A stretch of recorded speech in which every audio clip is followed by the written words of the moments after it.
আপনারা দেখছেন digital express official YouTube channel. আপনারা প্রত্যেকেই জানেন ইতিমধ্যে রাজ্যের বিধানসভা নির্বাচন শেষ হয়ে গিয়েছে।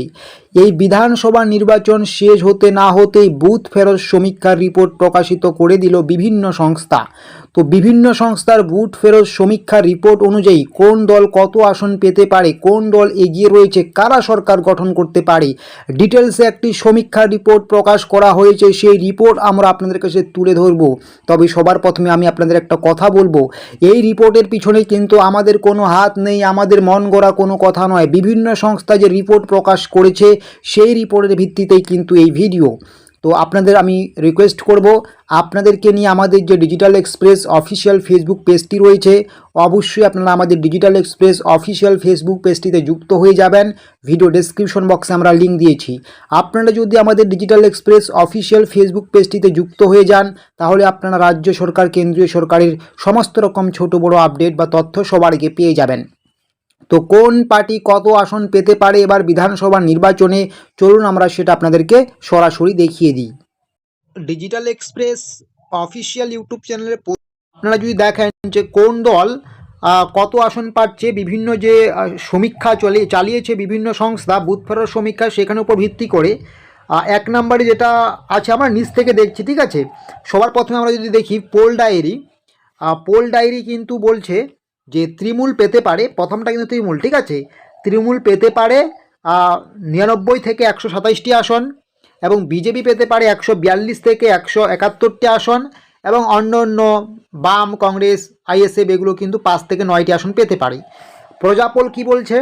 প্রজাপোলের সমীক্ষায় উঠে আসছে যে তৃণমূল পেতে পারে 85 থেকে 110টি আসন, এবং বিজেপি পেতে পারে 178 থেকে 208টি আসন, এবং অন্যান্য বাকি সব দলগুলো 5টির মতো আসন পেতে পারে।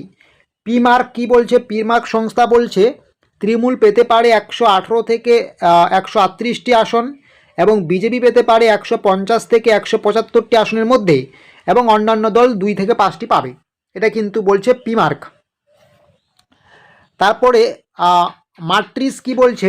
মাট্রিস বলছে যে বিজেপি পেতে পারে, প্রথমে তৃণমূলটা আমরা দেখে নিই, তৃণমূল পেতে পারে 125 থেকে 140, এবং বিজেপি পেতে পারে 146 থেকে 161, এবং অন্যান্য দলগুলো কিন্তু 6 থেকে 10টি পেতে পারে।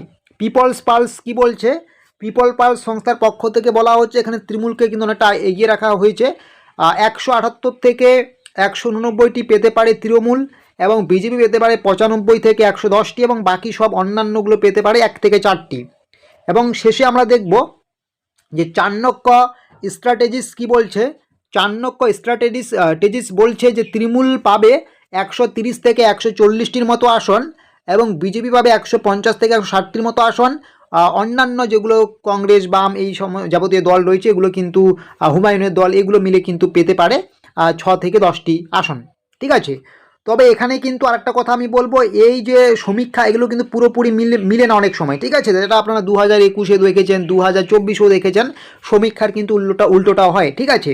তো এগুলো শুধুমাত্র এই যে সংস্থাগুলোর সমীক্ষা, তো সমীক্ষাটাকে আপনারা কী নজরে দেখবেন সেটা আপনার ব্যক্তিগত ব্যাপার, ঠিক আছে। তো বিভিন্ন সংস্থা, জনপ্রিয় সংস্থাগুলো যে সমীক্ষা চালিয়ে যে রিপোর্ট প্রকাশ করেছে, আমরা কিন্তু সেটা তুলে ধরলাম আপনাদের কাছে, ঠিক আছে।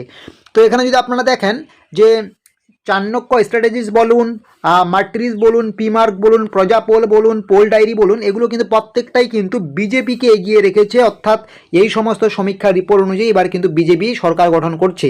শুধুমাত্র একটি সংস্থা, যেটা পিপলস পালস, এই সংস্থার পক্ষ থেকে বলা হচ্ছে কিন্তু তৃণমূল এবার সরকার গঠন করছে, যেখানে বলা হচ্ছে 178 থেকে 189টি আসন পাবে তৃণমূল, ঠিক আছে।